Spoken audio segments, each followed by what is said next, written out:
Movie का नाम है वंडरिंग अर्थ 2023। तो कहानी के शुरू में हमें बताया जाता है कि सूरज आहिस्ता आहिस्ता बढ़ता जा रहा है और आने वाले 100 सालों के बाद वो इतना ज्यादा बढ़ जाएगा कि पूरी दुनिया को अपने अंदर समा लेगा। अब इसी तबाही से बचने के लिए सभी मुल्कों ने मिलकर एक गवर्नमेंट तैयार की जिसका नाम UAG था। इस गवर्नमेंट ने बहुत सारे प्रोजेक्ट्स तैयार किए जो आने वाले वक्तों में इंसानों की बेहतरी के लिए काम आ सकते थे। इस प्रोग्राम में इंसानों के दिमाग को AI कंप्यूटर की मदद से चिप में स्टोर किया जाता था। इससे होता ये था कि वो मरने के बाद भी अपनी फैमिली के साथ रह सकते थे, यानी कि उनके दिमाग को किसी भी चीज में ट्रांसफर किया जा सकता था। लेकिन इन प्रोजेक्ट में बहुत से पैसों की जरूरत थी, तो इसीलिए पैसे ज्यादा न होने की वजह से इस प्रोजेक्ट को बंद कर दिया गया। आगे इनका एक और प्रोजेक्ट था जो वंडरिंग अर्थ था। इसमें अर्थ जमीन पर बहुत से इंजन्स लगाए जाने थे ताकि ये जमीन को उसकी जगह से थोड़ा सा मूव कर सके, यानी कि उसकी जगह से हटाकर उसे दूसरे सोलर सिस्टम में भेजा जा सकता था ताकि ये सूरज से आने वाली तबाही से उसे बचा सके। मगर इन इंजन्स को लगाने से पहले इन इंजन्स का टेस्ट चांद पर भी होना था ताकि पता चल सके कि ये तजुर्बा इनका सही से काम कर सकता है या नहीं। अब इस काम के लिए अलग अलग मुल्कों से बहुत से एस्ट्रोनॉट खलाबाजों को चुना गया था। अब हमें एक एस्ट्रोनॉट लियो दिखाया जाता है। यहाँ पर जो AI वाला प्रोजेक्ट था उसके बंद होने की वजह से बहुत से लोगों ने एहतजाज करना शुरू कर दिया था क्योंकि वो इस प्रोजेक्ट को पूरा करने का कह रहे थे। तभी कुछ एहतजाज करने वाले लोग इन एस्ट्रोनॉट पर हमला कर देते हैं। यहाँ पर एक लेडी एस्ट्रोनॉट जिसका नाम हैन था वो इन लोगों का मुकाबला करती है और उन्हें रोक लेती है। इसके बाद सभी एस्ट्रोनॉट्स को एक एलिवेटर की मदद से चांद पर भेजा जाता है। ये एलिवेटर इन सभी को 90,000 मीटर की बुलंदी पर इनके स्टेशन पर पहुंचाने वाली थी। सब उस स्टेशन पर पहुंच जाते हैं जहां पर इनकी ट्रेनिंग शुरू हो गई थी।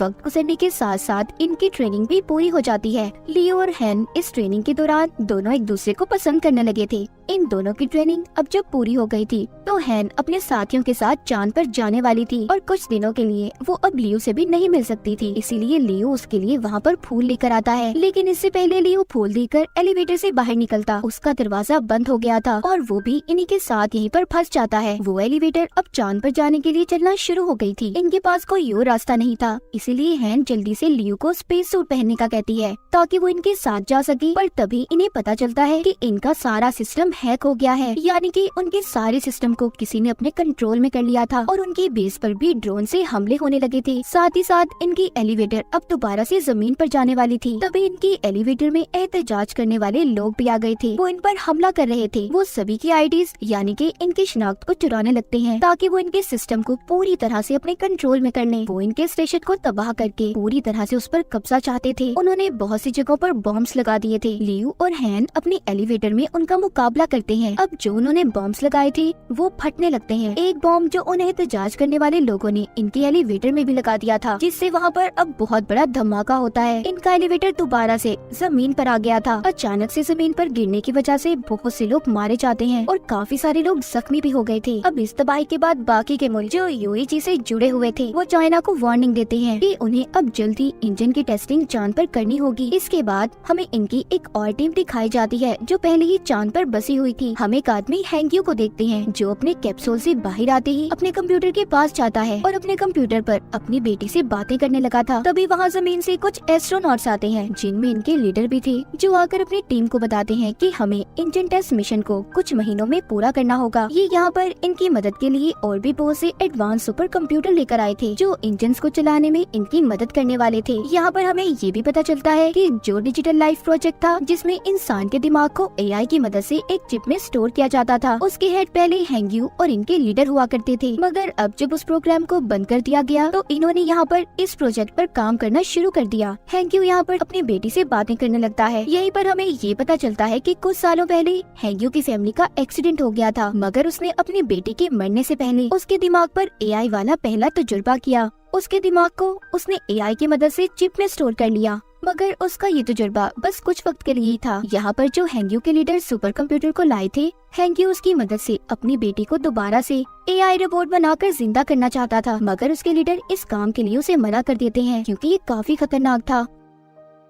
कुछ दिन गुजरने के बाद चांद पर तूफान आ जाता है, जिस वजह से इनका नया कंप्यूटर बुरी तरह से बर्बाद हो गया था। अब इनके पास इंजन को चलाने का कोई दूसरा रास्ता भी नहीं था, इसीलिए अब ये सब अपने पुराने कंप्यूटर्स को इस्तेमाल करने का सोचते हैं। मगर इनकी सारी डिटेल जानकारी हैंक्यू के पास थी, जो इन्हें देने से मना कर देता है। जब लीडर उससे ये कहता है कि उसे इनकी मदद करनी होगी, हैंक्यू अब उनकी मदद करने के लिए तैयार था। मगर वो लीडर से ये कहता है कि आपको मुझसे ये वादा करना होगा कि जो भी नया सुपर कंप्यूटर बनाया जाएगा उसके बारे में सारी डिटेल्स आपको मुझे भी देनी होगी। वो उसकी मदद से अपनी बेटी को एआई यानी रिपोर्ट फॉर्म में वापस लाकर जिंदा करने वाला था। अब लीडर उसकी बात को मान गया था। हैंक्यू पुराने कंप्यूटर्स को ऑन करता है, जिसकी मदद से इंजन स्टार्ट हो गया था, यानी कि इनका जो टेस्ट था उसमें ये लोग कामयाब हो जाते हैं। अब इसी टेस्ट की वजह से चांद अपनी जगह से हट गया था और साथ ही जो जमीन पर इन्होंने इंजन्स को लगाए थे वो भी ऑन आ जाते हैं, जिससे जमीन भी अब थोड़ी सी अपनी जगह से हट गई थी। ये लोग आहिस्ता आहिस्ता अपने इस प्रोजेक्ट में कामयाब हो रहे थे। जो सूरज की वजह से तबाही होने वाली थी, इनका वो डर भी अब खत्म हो रहा था। सब कुछ ठीक होने के बाद जैसे जैसे वक्त गुजरता है, यूएजी ने और भी बहुत से प्रोजेक्ट को स्टार्ट किया था, जिसमें इनका एक और प्रोजेक्ट जो अंडर सिटी था, जहाँ पर इन्होंने जमीन के नीचे कुछ शहरों को बनाया था कि अगर जमीन पर कोई तबाही हुई तो बहुत से लोग वहाँ पर जाकर रह सकते हैं। मगर वहाँ का टिकट हर किसी के पास नहीं था। इसके बाद हमें कहानी में हैन और लियो दोबारा दिखाए जाते हैं, जिनकी अब शादी हो गई थी, उनका एक बेटा भी था। पर जब ये लोग मिशन पर गए थे तो उस वजह से हैन को कैंसर हो गया था, इसीलिए उसकी हालत बहुत खराब होती है और वो बहुत जल्दी मरने वाली थी। अब नए सुपर कंप्यूटर्स भी बना दिए गए थे, उनके अंदर बहुत सी एडवांस टेक्नोलॉजी को भी डाला गया था। उन्हीं में से अब एक कंप्यूटर जिसके सामने लियो बैठा था, वो कंप्यूटर उसका इंटरव्यू ले रहा था। यहीं पर हैंक्यू भी उन्हें देख रहा होता है। जब रात होती है तो रात को हैंक्यू अब उन कंप्यूटर्स के पास जाता है। जैसा कि हम जानते हैं, वो इन कंप्यूटर की मदद से अपनी बेटी का रोबोट बनाना चाहता था, पर यहाँ तभी इनके हेड आ जाते हैं, जो हैंक्यू को ये सब करने से रोक रहे थे। मगर इससे पहले हैंक्यू ने बहुत सारे कंप्यूटर के सिस्टम्स को खराब कर दिया था, जिसका नुकसान चांद पर जो इन्होंने इंजन्स लगाए थे उन्हें होता है।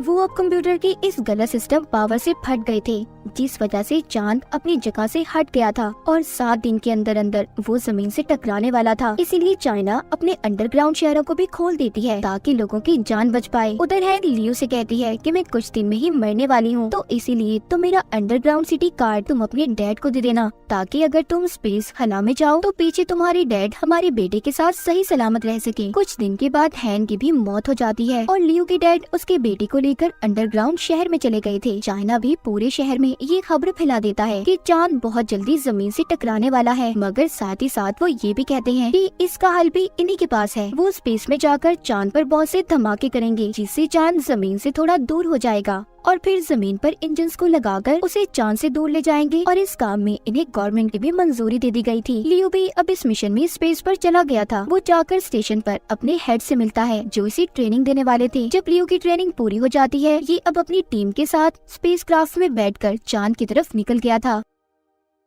इनका काम था कि चांद पर जाकर जगह जगह बॉम्ब्स को गिराना। अब जब ये लोग बॉम्ब्स को गिराकर वापस से लौट रहे थे, तभी एक दूसरा स्पेसक्राफ्ट अनबैलेंस होकर इनके स्पेसक्राफ्ट से टकराकर तबाह हो जाता है, जिस वजह से इनका स्पेसक्राफ्ट भी खराब हो गया था। ये लोग जल्दी से अपने कैप्सूल की तरफ जाते हैं, मगर ये 4 थे और कैप्सूल में सिर्फ 3 सीट्स थी। इसीलिए लियो अपने साथियों की जान बचाकर उन्हें भेज देता है और खुद यहीं पर रहने का फैसला करता है। जमीन पर हैंक्यू और लीडर भी आ गए थे, जहाँ पर आकर इन्हें ये पता चलता है कि हर चीज को ठीक करने के लिए उन्हें इंटरनेट सिस्टम को ऑन करना होगा, जो कि अब खराब हो चुका था। अब ये सारी टीम समंदर के अंदर जाने का फैसला करती है, जहाँ पर इनका एक और स्टेशन था। लीडर और हैंक्यू को भी समंदर के अंदर जाकर सुपर कंप्यूटर की मदद से इंटरनेट को ठीक करना था। इनके साथ 2 रोबोट्स भी थे जो पावर स्टेशन तक आने के लिए इनकी मदद करते हैं, मगर ओवर पावर होने की वजह से इनका एक रोबोट खराब हो गया था। इसीलिए अब इन्हें सुपर कंप्यूटर की मदद से ही इंटरनेट के सिस्टम को ठीक करना था। उधर बॉम्ब के फटने की वजह से चांद का मलबा भी अब जमीन पर आकर गिरने लगा था,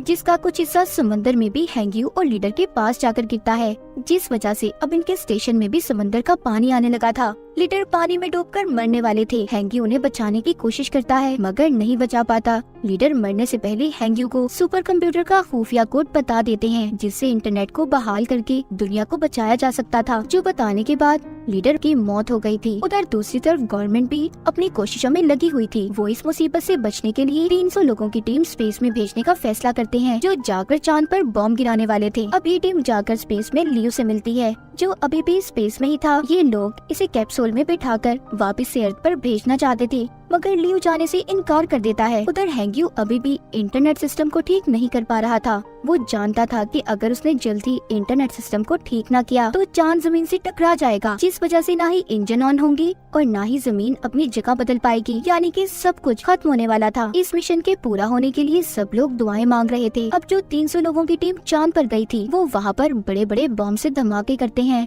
जिस वजह से चांद अब अपनी जगह से हटने लगा था। हैंग्यू भी उधर समझ गया था कि ये इतनी जल्दी इंटरनेट सिस्टम को ठीक नहीं कर सकता, इसीलिए वो यहाँ से अपने दिमाग को भी वो सुपर कंप्यूटर में डाल देता है। हैंग्यू की पानी में ही मौत हो गई थी। जब सबको ये बात पता चलती है कि हैंग्यू मर गया, सभी की उम्मीदें टूट गई थी, क्योंकि उन्हें अब ऐसा लग रहा था कि दुनिया खत्म हो जाएगी। पर हैंग्यू के मरते ही सब कुछ उसका दिमाग सुपर कंप्यूटर में ट्रांसफर हो गया था। वो कंप्यूटर खुद ही इंटरनेट कनेक्शन को रिस्टोर करने लगता है। अब जमीन पर सभी इंजन्स को भी चला दिया गया था। दरअसल उन सुपर कंप्यूटर्स के अंदर अब हैंग्यू का दिमाग था। इस वजह से इंटरनेट के ठीक होते ही सभी इंजन स्टार्ट हो जाते हैं और चांद भी जमीन से दूर हो जाता है। ये मिशन कामयाब हो गया था। पूरी दुनिया बच गई थी, सभी खुश थे। इन्होंने अपने नए सफर को शुरू किया था। इसके बाद हमें 2065 में दिखाया जाता है। अब जमीन पर और भी ऐसे ही बहुत से इंजन्स बनाने का काम चल रहा था। लियो भी इसी मिशन में शामिल था। तो इसी के साथ ये कहानी यहीं पर खत्म हो जाती है।